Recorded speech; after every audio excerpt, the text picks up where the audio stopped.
If you ever wondered how companies are using your data to sell to you or influence you, buckle up. We have an interesting episode.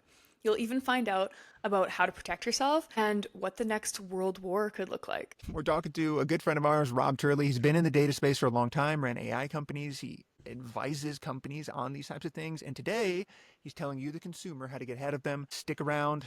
Excited for this one. Let's go.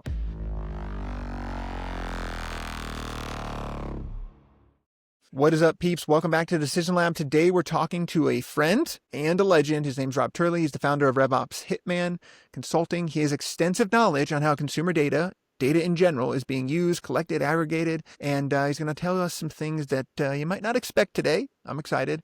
This is an area that's flooded with misinformation and confusion, so we're going straight to the source. What's up, Rob? How's it going? And I am not the source, but I know the sourcing process, so don't give me that. I don't want that. Fair enough. You know the information people want to know. I know the entire industry. Correct. There we go. I love that. So tell us a little bit about how you got here. Just tell us a little bit about you first and your background. So my background, if you actually look me up on LinkedIn, it makes zero sense at all. There's so many different horizontal, vertical, lateral, like whatever you want to call it, diagonal leaps in a lot of directions. But really when it comes down to it, I got into software development, software engineering, and then started an AI company doing predictive analytics using psychometric data, behavioral data, and all of the data that we could find. So demographic, firmographic, geographic, psychometric, behavioral, you name it. It's all there. So pretty much entire profiling of people to be able to make predictions on how well you could build a relationship with another person. Jeez. Within about 83.6% accuracy, whether you'll hit it off with someone or not in a business environment. That's actually how we met. So Rob was working at White Rabbit, or not working, running. He's the founder. I was the original founder, correct. Yeah. And so it's just crazy. It was wild when you pitched me like, hey, I can help salespeople make sure they're on the phone with the exact right prospect that matches all of their data. And I was just like, what?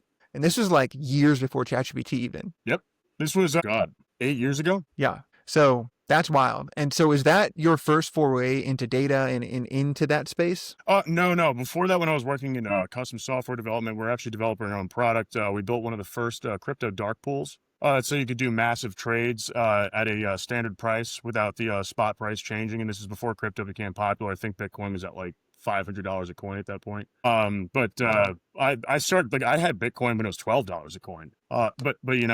Sold it off at 150 because I thought it was like, yeah, this is only for like illegal transactions on Silk Road or whatever. So I stopped doing that. But where are we going with this? So you're asking how I got started. Now let's see. We were building out the first, all the recorders that you have, a transcription, and it's able to like take notes and give you insights. So yeah, we built probably the first one ever. We had to completely deconstruct IBM's Watson because it was a piece of crap. And we had to do, it was about 60 hours of manual data entry between a team of 38 people for about 2 months straight. Talk about needing that like you need a hole in the head. You literally start going insane to fix all the problems, feed it all the information, because you had to manually feed the information. You couldn't just gather it from the internet, right? So we pretty much created the first Gong before Gong became a thing, or like Fireflies or Supernormal or Otter or whichever your flavor is. But yeah, we did it, and it was bought by a large enterprise, which I'm still to this day not allowed to disclose for private use. All right. So you've been in this collecting data and collecting information space for a long time. What happened after? You don't have to go on the whole story of White Rabbit, but like, where are you at today? What are you doing today? What's RevOps Hitman? Like, share a little bit about that. With White Rabbit, it became necessary because whenever we would have clients, there were a lot of issues going on with that. Not because it wasn't working, it's because it was too effective, or they bring on too many customers by using the product, and then we would have a high cancellation rate. It's because they weren't operationally ready for that much of an influx of clients coming in. Also, they thought it was difficulty selling because they thought it was, rainbows, unicorns, or what we call in the industry vaporware. Like, it's not real, it doesn't work. Except it was real, and it did. So difficult to sell people on it. It was also difficult to get people to use the right way, where they would upload the list of people to see what the match rates are, and then they would still just sales or VPs of sales be like, call them all because we could sell them. And it's like, well, we had no difference. I'm like, yeah, but which out of the contacts, when we scored them, which out of the contacts actually wanted to have a conversation with you? And 95% of the contacts were the ones that were rated the highest matches. It's like, stop calling everybody else. and just call these. And then you can just keep running through that, really optimize it. That's what was going on there. So that you know who to sell to. But this was not for consumer, but we would use a lot of consumer data to really understand who people are and if they can connect with you. And first, we'd start off with a win-loss analysis to understand who are your closed won deals, who are the people that you sold, versus who are the people that you failed to sell or were a bad fit. And then we would create the predictive model out of that by analyzing all the people involved with those deals at a personal level, and then also at a business level. And then we'd be able to create and generate that predictive model. Then you can now target a hell of a lot better. But then beyond that is knowing out of that target from a data pool that you pull from whatever source you may use for new leads, such as Zoom Info or Cognism or whatever else, LinkedIn, whatever, you'd be able to run them through, and then we'd be able to tell you, okay, here are the people you want to contact. So generally it would be about maybe 2 to 8% of the list of people, which is about accurate if you look at sales data. Got it. All right. So clearly you have expertise in this space and how to take public data, all the different types that you explained earlier, and then use that, help a company use that to get better outcomes, essentially. Yes, and we used it to sell to other companies because we thought it would be unethical in the consumer space. Double tap on that. Why would it be unethical? What do you mean by that? Well, it would be unethical because we believed personally, it's technically not because it's public data. You just don't know that you're giving it up, but we thought it would be too invasive. Although for advertising purposes, it works quite well. But the government at that point did not make it illegal to do direct selling and advertising, like direct to individuals. That sense has changed. So that's illegal now. So if you ever get a cold call with someone trying to sell you a service, that's technically illegal. Wow, I didn't know that. What kind of data? For consumer services. The exception is financial advisory, insurance, and warranties. And nonprofits. Okay. Interesting. And so what kind of data would you consider, too invasive to be taking from somebody to use in like a B2C format? I mean, I could find things like your credit score, your household income, your net worth. I could find what car you drive. I could tell you your race, your religion, your beliefs. If you like kayaking, if you do outdoor sports, I could tell you if you have a mortgage, who you got the mortgage from, if you refinanced, how much you refinanced for, if you defaulted on it. I could tell you pretty much anything about anyone. If you like skateboarding, what political party you belong to. It can go even deeper than that. How is this possible? Where does this come from? How is that possible? It doesn't feel like that's possible. It comes from government databases that are public information. It comes from data aggregators that aggregate data from public areas. People need to know and understand the reason social media is free to use is because you, the person that are using it, are the product. They gather all of your data that you just relentlessly post and all the information that you gather into there, and then they sell it. That's okay. And then the aggregators are the scrapers, where they take those public profiles, scrape everything, and then aggregate it. Who are they selling it to? People say this, they sell your data. Who is being sold what? Oh, well, they're sold, so for example, if you have an outdoor sports company, let's say that, let's say Dick's Sporting Goods, and you might want to bleep that out. I don't know, but this is no hate toward them because most retailers do this type of stuff. And it's totally legal. It's due process, is that they're going to find out more about their customers. It's just that, okay, out of this grouping of people, how many people are going to be repeat buyers? How do we look at that? What other types of outdoor sports do they like? They bought a kayak from us like a month ago, but do they also like camping? They need to understand those things. And so that's when someone says, my social media data is being sold, that's who social media companies are selling these types of things. Right, and it's going beyond that too. Pretty much every app that you download on your phone, nobody reads the terms and conditions or the user license agreement before you actually hit accept. All you do is blindly click the checkbox and then create account or accept, whatever it is. And a lot of those companies, they make most of their money by selling your data, especially if the app is free. If it's free, it either has ads, or it's free and they sell your data, or it has ads and they sell your data. Jesus Christ. Okay, what is this world like? I know that you are in the data brokerage type of world. What does this look like? How do these deals come about? Where does this tell us more about that? You need to know where to look and how to look. A lot of the best data resources, especially for consumer data, you're not going to just be able to Google it and find a decent resource. You need to know who to talk to. It's really like a network-based thing where it's like, you get an introduction or you talk to somebody who knows somebody, and then it's that type of thing. They keep it on the DL mostly. You can. I mean, if you were to Google it now, you'd find some resources, but they're not the good ones. Why is it like that? It sounds like the black market. Why is it like? It's not the black market. It's just that if everybody had access to these resources, then it would cause problems because competition would become too difficult. That it has something to do with capitalism. It also has something to do with, if you keep it on the DL, then there's not much to worry about as far as law changes and all of that. But a lot of the companies that you get data from that are really, really good are actually going to be companies that aggregate data to do sociological and socioeconomic analysis for government reports. They don't realize what data they have and how well it could be used for business. So not all of the people that are aggregating and storing some of this type of data are necessarily nefarious. No, not at all. Most of them aren't. Okay, we should have started there. That makes me feel a lot better. No, they're not evil. It's just that people use data for different reasons. And if someone wants to buy 40 million contact records with multiple different fields or different criteria about those people, who are they to ask questions? Their job, their business is to collect and sell data. That's what they do. It's whoever buys the data. If they want to use it nefariously, they can, but it's up to the user. It's like anything. You buy a gun. You could choose to go target shooting or hunting, or you could choose to kill somebody. It's a tool until it's used to do something nefarious. Interesting. In relation to... I mean, the same goes for a screwdriver. You can stab someone with it, or you can use it when you're working on your car, working on your house, working on building something. Like, it's the same thing. Yeah. That's interesting. Is there laws, rules, regulations around this kind of stuff? It seems like there should be if that much data is available. It's constantly changing. I mean, for example, like direct advertising to consumers is illegal.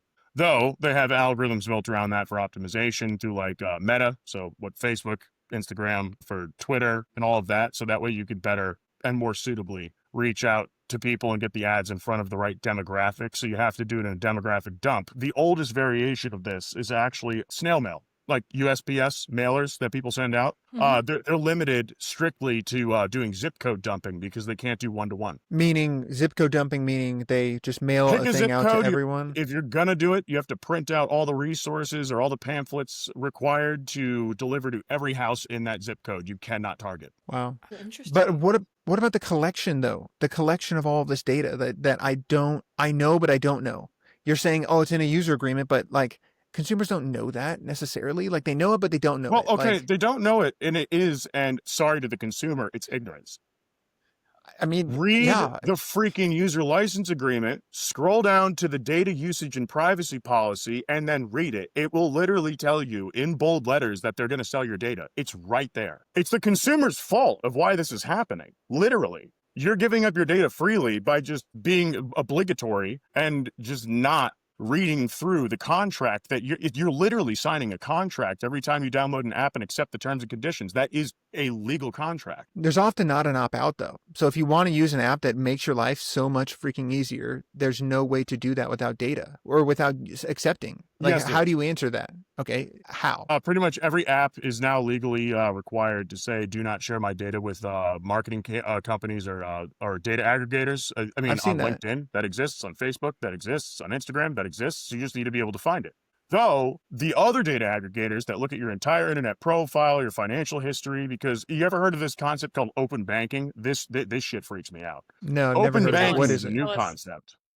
And where banks literally sell your transactional history. What? Oh, yeah, that's a thing. How is that legal? Like, this is insane. This doesn't make sense. It's legal because they're not saying when you purchased or how much you spent or how much money you have. It's simply which vendor you bought from. Buyer behavior is then projected that way. And whether you're online buyer behavior, a mail order buyer, or if you're an in-store buyer. So I can find data like that too. It's easy. Bro, what the hell? How does this stuff become legal and like without people knowing about it? It just feels Why do you think nobody talks about it? Because nobody would want that. Although there's a new open banking method where if there ever is a thing, I actually know of a company that's doing this, where you can opt in and you get paid for them to allow them to share your data.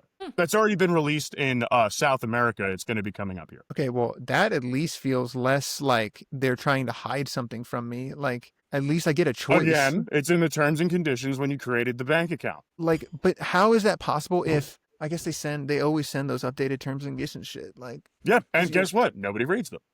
Oh my God, dude. Like, so this is crazy. It feels like everyone is just always collecting data on you 24/7. That's correct. But then there's a bunch of other, there's about 230, the last time I checked, data aggregation companies that are third party from like direct from companies being sold, or those companies sell it to those data aggregators where they purchase it from those companies. Like even Verizon participates in this, you know what I mean? But that's the thing is, yeah, there's a way to opt out of them. You just need to find out where, which I will not give that up because it's a black spot on my record, right? But if you could find it, you can opt out of all of them on one website. Every single one of them. You'll have to But reach it out to is Rob damn hard to personally. find it, but if you found it, you've earned it because you've already dug your own grave by accepting all the terms and conditions on everything and all the data collection. All right, if someone didn't have that website, what could they do? Like how would they change their behavior? Don't use the internet.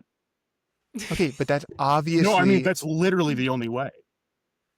Yeah. all right. Good Well, luck. then, I mean, then what's your philosophy on this? On data you're willing to give versus functionality? Well, I mean, and you can use helpfulness? browsers like Brave, which block all the trackers, the fingerprinters. It blocks the cookies and everything. But some web pages require it where it breaks, where literally the website doesn't work because of the way that they have it built. Where you have to turn on some of it, like cookies or cached data, but you can clear your cache. Like I have it set up whenever I close my browser, my cookies and cache are automatically cleared the second I do it. It gets annoying because your search history, well, you could choose not to do your search history, but everything's cleared. And then Brave is just a version of Chrome. It's literally Chrome, Google Chrome, that is even more optimized. You can have all the same plugins, but it has all of those trackers, blockers, and everything like that. The tracker blockers, fingerprinting blockers, all that stuff built into it.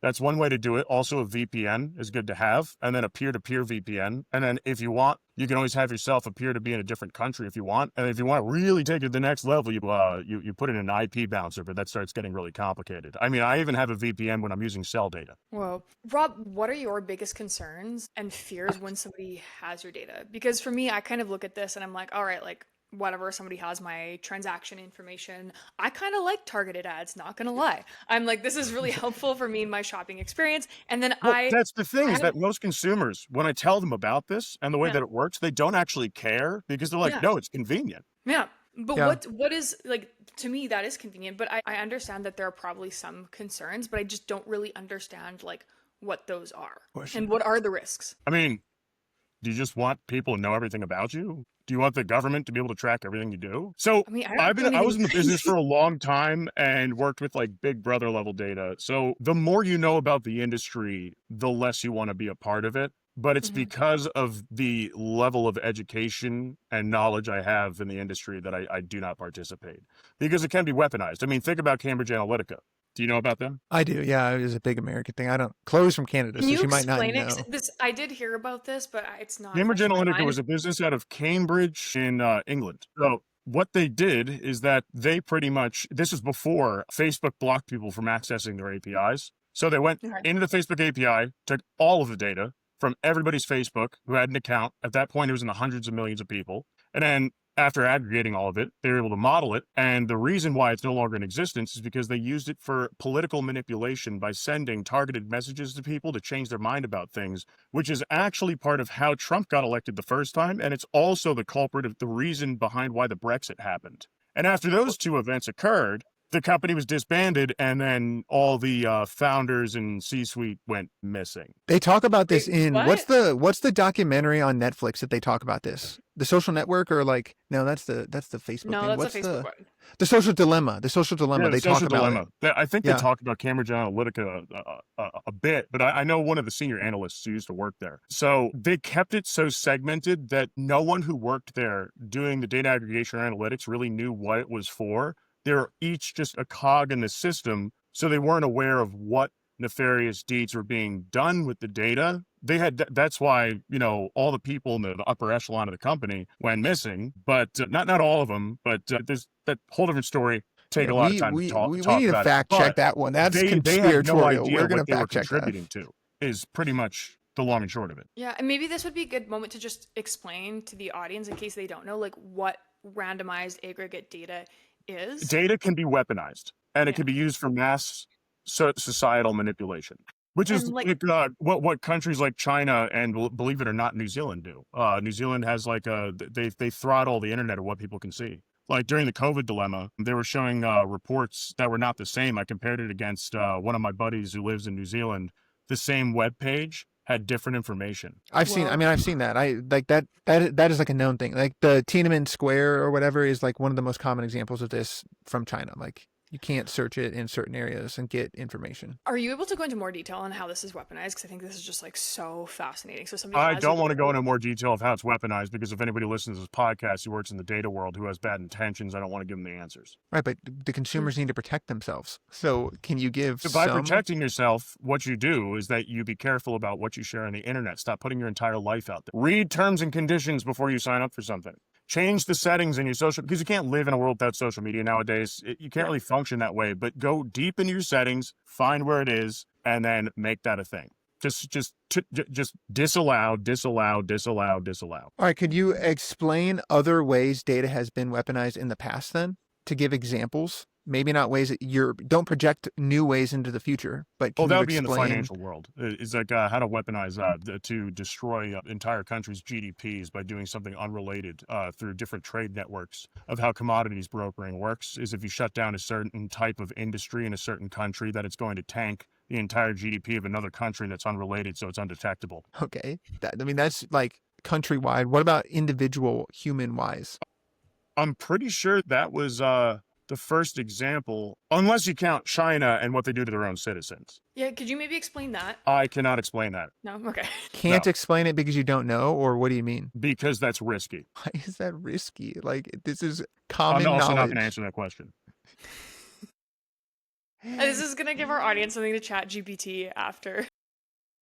ChatGPT will not answer that question. You won't answer it for us? No. Where It'll does give you an idea someone? of what's going on over there, but what they're really doing. No, it's just like with TikTok. When China created that, it was to collect all the data, because with TikTok, it was able to see if you didn't swipe up on the app to close it, what you agreed to was that it can look at everything that you're doing on your phone whenever you're using it, as long as the app is open. You agreed to that, which is why it was banned by the Senate. And then it was brought back. Trump brought it back, but you realize when it did come back that there was this massive, like 256 megabyte update, is that they had to update their privacy terms and conditions and data collection protocols within the application to make it legal again. So having TikTok on your phone allows basically Allowed. It doesn't do that anymore. no longer. Okay, so That's why I never had a TikTok, because they literally could see everything you're doing on your phone. They could track everything you do on your phone. And the whole point was for China to be able to map out everything in the US to understand what's going on it was a national security issue. damn. We're getting a touch conspiratorial here. These are things that are still under reviews. Let's just be clear about that. That's But, not a conspiracy. says every conspiracy theorist. I'm not a conspiracy theorist.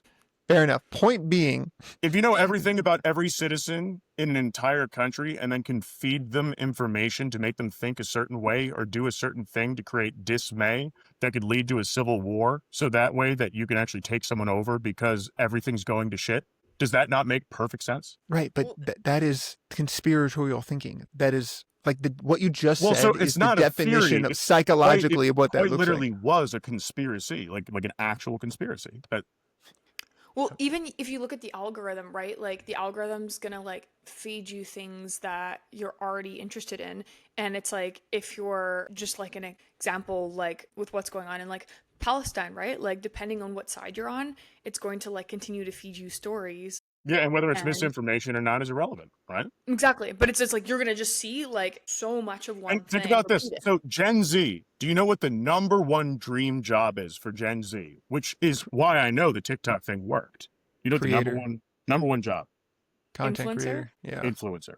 Yeah. That's not even Crazy. a job. You are amounting to nothing. You are not providing any value to people except entertainment. And then your STEM program completely dies, which kills a country. And we're headed that direction right now. Yeah, I think redefining what creator is, I think that's something Chloe and I are both passionate about, because I wouldn't necessarily consider you and I influencers necessarily. I think some companies look at us that way maybe, but I feel like we're creators trying to do something in the world, and entrepreneurs more than just influencers. So Yeah, it's all about how you use it and whether you want to benefit or disbenefit others. yeah, It's I all wish about that intention. I wish that was what young people meant when they said I want to be an influencer, but I don't think that's what they mean. No, they want to sadly. not work a job and just make videos. Yeah. Or they just want to be famous. Yeah, maybe. I'd like to talk to them. Like, where is this stat coming from? What is some of, like, I want to know more about this, like one survey doesn't mean anything necessarily. Yeah, Like, and also the what's it called? The Coalition of Data Science considers a survey, as long as you have over 150 people surveyed, that it's considered a legitimate statistic, which is grossly understating. right. So, That's it. because my little nephews are in town I right hope now, and they they want to change that, be because that was cool back in stuff. 2018. I hope they change that, because like you need a data set way larger than that for it to be considered statistically relevant. Yeah, yeah. Okay, so we talk to health and wellness founders on this show. We help consumers make better decisions about health and wellness products. What are some of the ways that these types of data might be used against them currently in the health and wellness marketing space? And what can they do to become more aware of that, or watch out for it, or anything that they can do to Dude, be helpful? geolocation or geotag based ads. You're driving toward or near a McDonald's and you get a McDonald's ad, or you get a new deal. McDonald's is the perfect example. They pretty much invented that for fast food. You kidding me? Or if it's Okay. around lunchtime, like they know when you buy McDonald's, is that's like, oh, you got a new deal. You get an update from the app if you have push notifications. Just shut off your push notifications. Okay. Yeah, I mean, like I have the Starbucks app, and they're always just like pushing. Exactly. It's whenever you're near Oh Starbucks, or my it's about the time to gosh. drink coffee to get you to buy more. Chloe's being manipulated. That's one of the oldest forms of consumer targeting is geolocation, because everybody carries a cell phone. Okay, what else? And what about more just in general health and wellness products, like overall? Health Or and the wellness like the products, I mean, companies it's used gonna to push you consult with. toward whatever your beliefs are. So if you have a bias towards something and you read certain content, it's going to confirm your bias. Because you have to remember, ads and a lot of consumer marketing and social media, so on and so forth, retail, they don't care about you per se. They care about what you like, and they're going to confirm whatever biases you have, because that's what gets them sales. And what's their job as a company is to drive sales so they can continue to grow. And you have to remember, it's not this big evil corporation most of the time, unless something like BlackRock. Those guys are sick, or like Halcyon. They're death dealers. You know what I mean? But yeah, Halcyon builds the AI drones that drop Reaper missile strikes, and you know what I'm talking about. Yeah. So like that type of stuff. But they're not really nefarious at all. It's just that they're trying to grow their business. And you have to remember, all those thousands, hundreds, thousands, tens of thousands of people that work there, they rely on that paycheck to be able to support their families. They have a wife, they have children, they have parents who need care. They need health care. It's a group of people who are all trying to survive. And your consumerism, those ads, are what give them those paychecks and prevent layoffs. People don't look at the other side of the equation. I've been a business owner for the past 12 years. People just don't understand that. They don't understand that people rely on these companies that are just like you and them. Even if you work for somebody else, imagine if you were no longer able to bring in sales consistently, and then you got laid off. You'd feel like you've been betrayed, and then you have to look for a job, and then you have to go on to what's it called, workers comp or welfare or whatever it may be that you're going to end up on. And your life, you feel like, is destroyed. And if we strip the entire thing out of the equation, many lives will be ruined. Interesting. You have to Those two humanize sides. this. Is the Yeah. thing, is that I wanted to show both sides, both they're taking all of your data, but also it's almost necessary in a way so that people can have a quality of life. So the inhuman side and the human side, there's a balance there. But that balance has still not yet been found. Well, and I mean, the other thing too is like the cost benefit. Like one of my big goals in my life is create a human AI operating system, which will rely on tons of data and people being willing and able to give data to a company, or maybe it's some type of open source aggregator or something that is transparent with what they're doing with the data, that allows it, like, it's just valuable to know what's my biometric health, what prescriptions and stuff that am I on, my medical records and that kind of stuff, Whoop data, exercise data, sleep data, all this different type of data to Samsung improve my Health life. does not actually sell or share that data within because I've got a Samsung Ring on right now for tracking sleep and everything like that. And then also I tied my medical records to it, and it's through a third party that's completely like closed shut. You're talking like, blockchain encryption. They don't share any of that data. Right. Well, that's my point, is like, what's the cost benefit, because it would be so helpful to have a little AI that knows all this stuff about you and can help nudge you in the correct direction to become a better human, a more healthy person, like more mentally and emotionally Well, well. yeah, I Like, mean, but if you want to know everything that they have on you, is that you can't really do that unless you do data graphing, which I do for companies, right? what is So you need that? to get it from multiple sources because you can't get all the data on someone from one place. You have to graph it. So you have to go to multiple data vendors that are the aggregators, suppliers, things like that. And you need to find the UIDs or unique identifiers that tie someone together so you can have matching pieces of information. And then you get a full story of everything about that person. It's not as simple as you think it is. And not I'm many not saying people it know how is. to I'm do more that. talking in the future, going into the future. What is your perspective on that cost benefit analysis of the average consumer? Like, is it benefit them more to have some of this data and have a little AI that knows everything about them and can help them improve their life, or not? So improving their life, or are you talking about, because we were just talking about having this data, an AI, yeah, to improve their life, sure, but I'm talking about cost benefit analysis of there being no targeted ads and no tracking anymore. That would tank our economy because we're a consumerist economy. If we were to get rid of all of that and everybody were to opt out of all, or it got banned, shit would hit the fan. NASDAQ would literally fail. Like it would be Right. another And Great then Depression. we figure something out and it would work out. I'm more talking about But the the, hell that would follow, the fallout would be insane before we found something out, and that's if we could. sure, in relation to a consumer application in their day-to-day life. Like, what is your thought around that? Well, yeah, I mean, it can be used to benefit you, but it just depends. You'd have to input your own behaviors because they're not tracking everything that you do. They can't. Like, if you What are decide to have a examples? beer, they don't know that you decided to have a beer if you're at your own home. Nobody knows that. If you like throwing spears in your backyard, like I do, and I teach people how to do spear throwing with boar spears. It's a fun activity. People learn something that's very primal. It's a lot of fun. It's a good way to let out stress. The fact that we're putting this on the internet now, yeah, maybe it's going to be known. But then Mhm. that's the thing. I don't care if somebody knows about that. Yeah. But yeah, there are a lot of things, whatever you do in the privacy of your home, but you have to think if you have smart home systems, they're generally listening to everything that you're saying, especially Alexa. That's why I don't have Alexa. That's why I have Google Home, even though Google Home kind of sucks. I like smart home things, but unless you actually say its name, it's just, it's dumping that cache of information that it's hearing because it doesn't have the memory for it anyway. So it's just dumping the entire cache until you actually prompt it properly. So when you come across a product or something like that, like with this expertise and this knowledge, how do you examine that? What's your checklist for kind of determining if it's legit, if it's something you should use or not in relation to all the data they have on you? Read the privacy and data usage part of the agreement. They literally give you a set of instructions of exactly what they do. Just read it. Where would this be on most things? Instead of just blindly hitting accept, click, read terms and conditions. I mean, honestly, in the day and age of ChatGPT, you can also copy paste that and have it summarize it to you, and even have it say, "Hey, if you were a concerned citizen." If you were to copy and paste into ChatGPT, you would be able to do that and say, "Give me like a concise outline on what this agreement or this company will be doing with my personal data." And then yeah, it would be able to spit all that out. Yeah, sure, you could do that. Right. And how to opt out, how to keep myself safe, all that kind of stuff. So that is easier now than it was. It's still kind of a pain in the ass, which is just a different conversation, I feel like. But nevertheless, But yeah, it's it not is really about possible. protecting yourself. It's just about, knowing which battle to, or which app to, how important is it to you is the real question. How do you determine that for yourself based on all you know about That would data? be based on what you consider acceptable of sharing. Right. And how do you determine that for yourself? It's literally like a self-opinion. Like you did what information do you want to share? What information do you not want to share? That is completely personal. Like I can't, I've spoken to people where they don't care if they know that they brushed their teeth at 11 p.m. with a blue toothbrush. Like they don't care. Most people actually don't care. Right. But I feel like that's out of like ignorance. Like they don't know they should care. You're someone who knows that you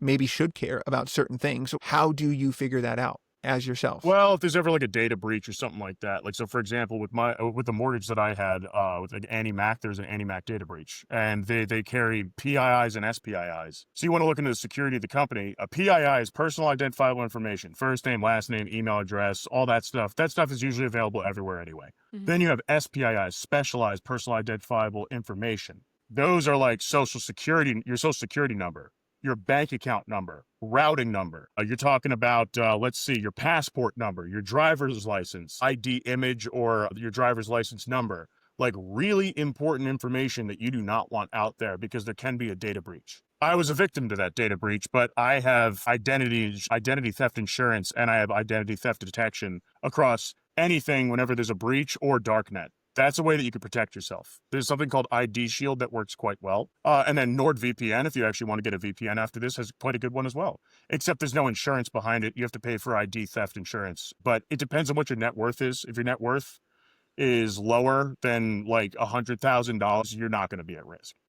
Because there's nothing to steal. That's subjective, but I understand what you're saying. Think about it from a criminal's perspective. You're going to go through all that black hat hacking and all that trouble and all that risk for Interpol, the FBI, whoever else is going to be after you to steal less than $100,000. Think about that from like try to justify that in your own head. If you were the criminal, then that is stupid. The thing that scares me is that we're getting to a place where AI agents can do a ton of that work, and it makes more sense if you can steal $100,000 from 100,000 people. Well, the scariest thing is ransomware. That's definitely Even careful better. what emails you click on. Ransomware is pretty common. Right. So All the say, basic. hey, I'm going to release all the contents of your computer or of your company or whatever it may be to the entire world unless you pay 10 Bitcoin to this wallet address. Yeah. And your computer is like useless. It's just locked down and it has like a timer on it. It's like you have 10 days and it just starts ticking. Yeah, that's terrifying and fucking crazy. But I mean, you could buy malware, ransomware, things like that are pre-made on darknet. I mean, they literally have vendors for that. You could buy the code. Although it's risky because you could buy the code and then the payload when you download it dumps onto you, so they screw you with it when you think you're buying it. So there is the risk of that. This shit's crazy. Where do you think the future of all this stuff is going? Like, what do you think this will look like in the future? Is The this gonna next get better, war that worse? is fought will be fought with data and information, which is why China was trying to collect so much. Literally, that is the next war. It's either it's going to be a nuclear holocaust or it's going to be like another Cold War, but in the data world. What do you mean by that? Like blackmailing or? Oh no, Or like just shutting down manipulating city power grids, that type of stuff. Crazy. Yeah, it's Shut down a city insane how power much grid, give it data's out about there. 7 days, and then the riots will start, and then they're completely open to invasion. And then you can actually take something over without destroying the infrastructure, because the old version of war is that you blow up the bridges, you blow up all this stuff so they can't bring supplies around and everything. But then if you take over that place, you have to rebuild all the infrastructure. It's useless. It's all destroyed, right? If you do it from an EMP, like an electromagnetic pulse device, or if you do it through hacking and then come in when shit's hitting the fan, is that all the existing infrastructure is still there. So it's the cleanest way, where you now inherit everything that they had before rather than having it becoming a liability. Whoa. Boy, Lots I don't know of how it went this wonder. route, but that's let's get back to a nicer note. Let's end Yeah. on something that's I fun. actually have a question. Like, what are some of the like best ways data is being used? Because like data is also being used to like innovate, develop like, I don't know, new treatments, all of these things. So like in your opinion, like what are the best ways you think data is being used to help people? Or Well, I mean, advance to the world? create vaccines at light speed, to understand what to mix with what. Like, for example, the COVID vaccine. Whether you believe it or not, I do not care. So anybody listening, I don't give a shit about it, and I have no opinion. But it wouldn't have been possible to be able to come up with that, because vaccines take approximately 7 years to create, 4 to 7 years. The traditional way, we were able to come up with this one in less than a year, and it was because of AI sequencing, right? right. Also, like deep Google learning DeepMind. algorithms, so you can understand more about things or build things that have never been able, that were never possible to build before. In the engineering world, Siemens actually designed. If nobody knows what Siemens is one of the largest engineering manufacturing companies in the world and R&D companies in the world, and they build a lot of stuff for like manufacturing, for electrical engineering, for all that stuff. Hospitals, even, they build a lot of the equipment, so on and so forth. But they actually have a program where there's an AI built in the back of it, where you can actually sequence and understand when you build, let's say you have like pressure vessels, or you want to build a power plant or a data center or a whole piping system for sewage processing, waste management, any of that stuff. You could build the infrastructure, and then it has true to life physics to know exactly how it's going to work, if it's going to work, when it will fail, if it will fail, and everything that surrounds it. So that way that you can literally build it without building it. True to life, true to physics, true to weather, true to everything. Wow, I love that. It's pretty digital incredible. twinning. Yeah, it's I love it's that. literally called a virtual twin. Correct. Yeah. Yeah. Yeah, that's really cool. I like that. All right, And let's also move access to into information. But the problem with like ChatGPT and all that stuff is that the internet is filled with a bunch of opinions, a bunch of crazy, a bunch of extremists, a bunch of people who are trying to do good, a bunch of news, a bunch of fake news, a bunch of stuff just put on the internet in general. ChatGPT cannot tell, or anything else cannot tell whether it is a fact or not. It's going to take, it's a relevance engine, just like think about it like Google on crack. The only thing that they did that was real AI was like the contextual prompting to understand what it is that you want from it to become like a Jeeves, right? Like a servant. Mm-hmm. It's going to supply the information that is the most relevant, but whether it's accurate or not is not its concern because there's no way for it to verify. what's your thoughts on the dead internet theory? CJ talks about this all the time. Have you heard of that? Sorry? Dead internet theory. I've never even heard of that. It's the concept that the vast majority of data is rapidly becoming bot generated and bot data and not real human data. So it's like AI generated stuff as opposed to me writing a blog. It is an AI generated thing. I don't think we're heading in the right direction with that because they actually have resources out there. Is that it wasn't written by a bot. You can actually take text, upload it into there, and it'll tell you that it'll give you an assumption of 76% of this was AI generated text. Right. Well, they have those, but they also have the counter. They have ones that, this will get past the AI detection bot. Yeah, exactly, which Claude is actually best at. Right. Well, and so it's the dead internet theory is that there is less and less human-generated data and more bot-generated data on the internet. Which and is it just a becomes recycling dead. of existing information. What it does is that it slows down innovation, really, when you're Right. doing that. And then also it takes the human factor out of it. As a revenue operations expert now, with my consulting that I do, my implementation that I do, is that I allow clients to use AI to come up with ideas as an ideation or a research module to know what to write about if they're running a blank or if they want some ideas, but write it yourself. And then also with sales messaging, with marketing content, with blogs. Don't just AI generate it, copy and paste. Also, a lot of it is plagiarism because of where it's coming from. So just use it to ideate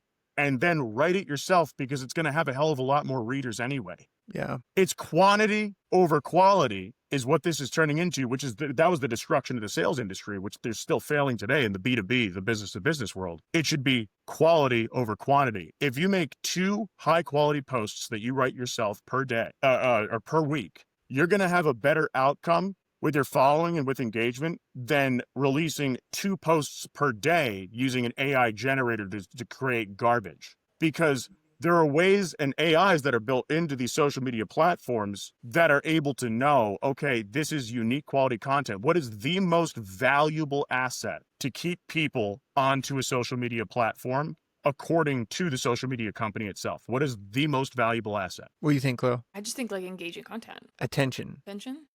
Well, the Retention, attention is the outcome. It's not the asset. The content itself then? User-generated, unique content. Right.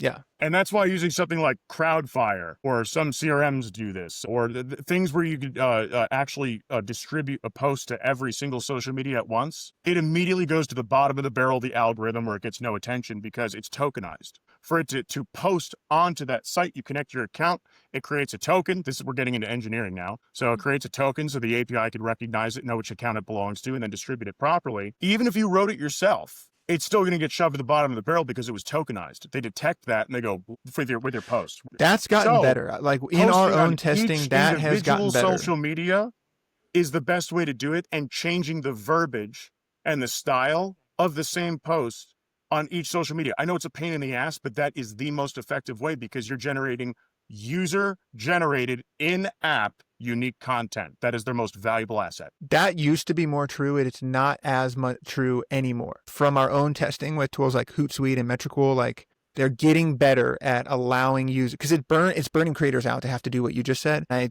think it is getting better that you can use those tools. Well, I'll tell you what, with LinkedIn, it is 100% still in full swing. We must be testing different things because it's not the same for the testing that I've been doing. So, okay, if you were to post manually and then you were to post the same post, the token, what results do you get in difference? There's not meaningful difference anymore. What you're saying used to be true like 2 years ago, for sure. Like I tried it. I agree, but it's just not as meaningfully different as it used to be from my anecdotal experience and the clients we use. Some of our clients do this too. So Well, your Some of that stuff existing, is changing. with LinkedIn, you can do the tokenized and your existing network will see it, but then it's really hard to get it to go out to your second and third degree connections. If you think about the 6 degrees of separation, that's where it gets more difficult. That's where it stalls you. Maybe. I mean, sure, it could have used to, but like things change. We can These do a algorithms test. change Let's do every a single test. day.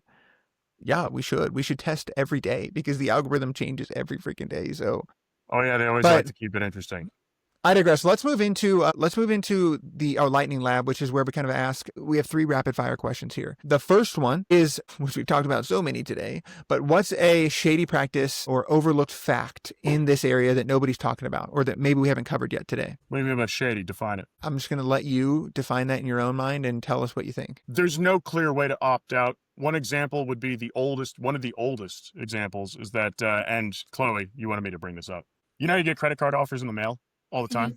Yeah. If you open up that credit card offer and you go to the last page and you read the fine print that's written in like 1-point font, that's also like so light gray you could barely read it where you need a magnifying glass, there is a number to call to opt out. And if you call them and say, I don't want offers anymore, if it was sent by any company that uses either Visa, MasterCard, like the main credit card providers, it doesn't matter if it came from a bank or from whoever else, the credit card provider itself can no longer send you any more mail. It'll take about 90 days to 120 days for that to kick in, but then you'll no longer get their offers anymore. There's always been a way to opt out, but it's not obvious enough. I think the most nefarious thing is that people are not given an obvious option to opt out because it's their right to do so. So why hide it? Yes, they want to collect the data, it helps their business, but I think transparency is the major issue there.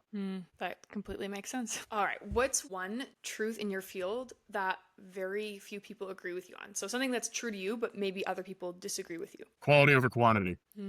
Got it. Period. My controversial opinion is both quality and quantity. Well, so the problem is that people are obsessed with efficiency, but they don't realize you can be really efficient at doing something that really sucks. So until you can find out how to become effective, then you can make it efficient, if it's even possible to make it efficient. Efficacy must come before efficiency. It must. And that's been forgotten over the ages.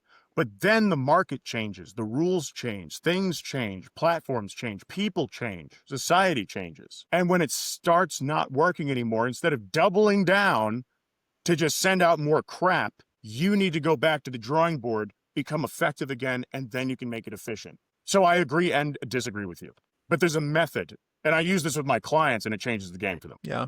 We see it a lot in the content space. People, I want to do quality only. And it's like, okay, cool. But to figure out what quality is, you've got to do a mass amount of quantity. Then to learn discover your from organic that. audience. Yeah, you have to start posting more, but then see what works, what doesn't work. And that's just called the trial and error methodology. But I'm talking about once you got that dialed in. Right.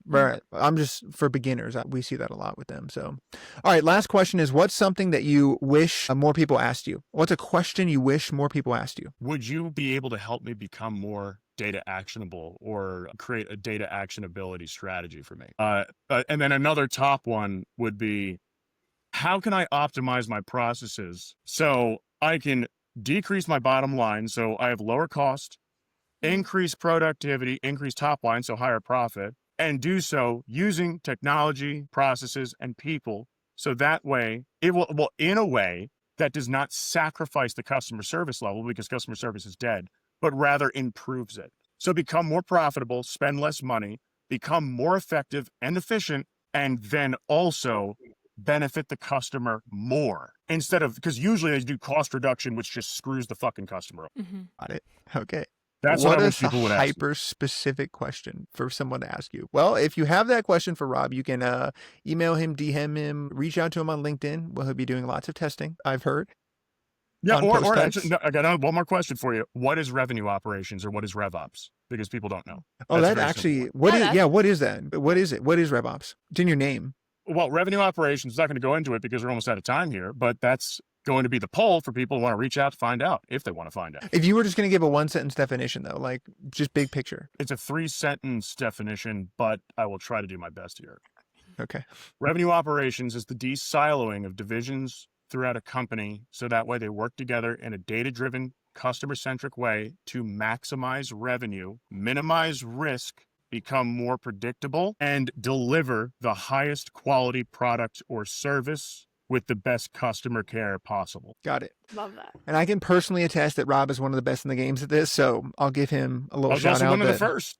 I'm sure that he would give himself as well. So thank you so much for hopping on with us today and having this conversation. It's always a wild time chatting with you, brother, but it's Yeah, Absolutely. that was fun and so interesting. I have like a lot of things that I'm going to be Googling after this episode. I can go any direction after this too. It's like you can ask me anything about anything. It's just yeah. I'm a weird dude who's got an eidetic memory, so I don't forget things. Yeah, I forget we'll where have my to. keys are. I forget what people's names are. I can't remember where I parked my car, but once I learn a process or anything process oriented, it's literally stuck in there forever, and I could do it forwards and backwards. It's crazy. Yeah, And we'll have to also have you back facts. I on. remember facts and definitions. It's weird. I don't know. But I forget words a lot too. I don't know. It's like a win and a lot. It's a balance, you know? It's okay. We still love you. So where can people find you, learn more about you, website, social media, any upcoming events, anything like that? Yeah, so social media, find me on LinkedIn. It's just linkedin.com/IN as in Nancy /the-RevOps, REVOPS -Hitman. Or you can find me on Facebook, rob.turley.100 with obviously the URL backing it behind it. Or you can find me on, I rarely ever engage with Facebook because of the data collection protocol. So if you hit me up on that, expect like a 1-week turnaround. Or you can hit me up on WhatsApp. So I'm not going to give Got up it. my number, but actually, it's Telegram, right? The one that has the username base? Yeah, I'm the RevOps Hitman on Telegram if you want to reach out and ask me a question there because that's more secure. Here we go. I love that. Cool. Thank you so much for hopping on with us. We appreciate you spending some time with us today. Yeah, thank you. Yeah, no Really, problem. really Hell yeah. cool. Hell, cool. That's a wrap for the Decision Lab, everybody. If you love this no BS approach to wellness, be sure to subscribe so you never miss an episode.